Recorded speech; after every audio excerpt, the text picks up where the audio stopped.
దేశవ్యాప్తంగా టోల్ ఛార్జీలు భారీగా పెరిగాయి. పెరిగిన టోల్ ఛార్జీలు నేటి నుంచి అమలు కానున్నాయి.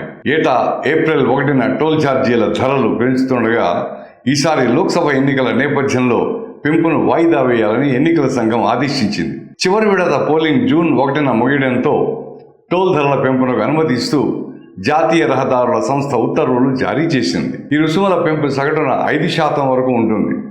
పెంచిన ధరలు 2025 మార్చి 31 వరకు అమల్లో ఉంటాయి. కార్లు, జీపులు, వ్యాన్లకు టోల్ ఛార్జీ ₹5 పెరగగా ట్రక్కులకు ₹25, భారీ సరుకు రవాణా వాహనాలకు ₹35 వరకు టోల్ ఛార్జీలు పెంచారు.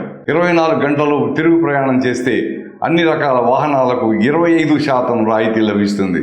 ఇక స్థానికుల నెలవారీ పాస్ 330 నుంచి 340కి పెరిగిందని national highway authorities of India అధికారి ఒకరు తెలిపారు. ఈ వార్షిక టోల్ ధరల పెంపు టోకు ధరల సూచిక ఆధారిత ద్రవ్యోల్బణంలో వచ్చే మార్పులను ఆధారంగా నిర్ధారిస్తారు.